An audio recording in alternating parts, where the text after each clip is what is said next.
एक बात कहें, हमें लगा नहीं था कि आप इस रिश्ते के लिए हाँ बोलेंगे। हमें लगा था कि जैसे बाकी लोगों ने मना कर दिया, आप भी वैसा ही करेंगे। शक्ति, हर एक व्यक्ति का नज़रिया अलग होता है। हमारे लिए ये बीमारी तुम्हारी पहचान नहीं। हमने तो तुम्हारे अंदर एक ऐसी लड़की को देखा जो परेशानियों का सामना करना जानती है और अपने जीवन को एक नई परिभाषा देना चाहती है। अब चलें, डॉक्टर के पास जाने का समय हो रहा है। नमस्ते डॉक्टर साहब, हम शिवा, शक्ति के मंगेतर। नमस्ते। हमें आपको शक्ति का साथ देते हुए देखकर अच्छा लगा। आपके साथ से शक्ति में और भी जल्दी सुधार आएगा और वह अपने इलाज को लेकर भी सकारात्मक रहेगी। डॉक्टर, ये तो हमारी जिम्मेदारी है। ये दिक्कत तो किसी को भी हो सकती है, और अगर शादी के बाद ये शक्ति को या हमें हो जाती तो क्या हम एक दूसरे का साथ छोड़ देते? मुश्किल समय में एक दूसरे को समझना और साथ देना ही तो एक सही रिश्ते की पहचान है। बिल्कुल सही कहा आपने। डॉक्टर, हमारे कुछ सवाल हैं जो हम आपसे करना चाहते हैं। जी बताइए।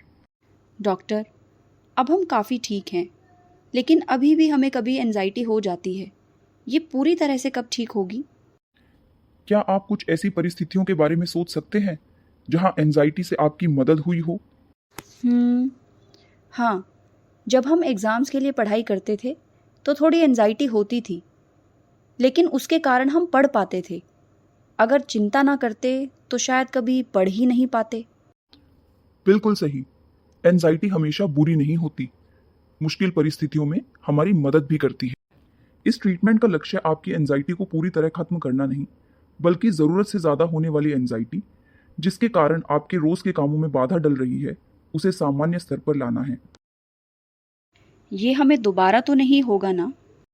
देखिए, जैसा कि इस ट्रीटमेंट के दौरान आपने अपने विचारों को बेहतर तरीके से समझना और परिस्थितियों को लॉजिकल तरीके से देखना सीखा है, तो आगे भी आपको इन बातों को अपने जीवन का हिस्सा बनाए रखना है।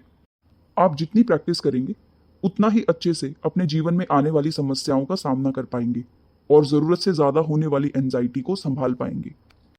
कहीं ये बीमारी हमारे होने वाले बच्चों को तो नहीं हो जाएगी? देखिए, जेनेटिक कारण किसी भी बीमारी की संभावना को बढ़ा देते हैं, लेकिन सिर्फ जेनेटिक कारण ही इस बीमारी का मूल कारण नहीं होते। बच्चों के आसपास का वातावरण और आपकी दी गई परवरिश का भी इसमें बहुत महत्वपूर्ण योगदान होता है। कोई और सवाल? नहीं डॉक्टर, थैंक यू। आपसे मिलकर अच्छा लगा।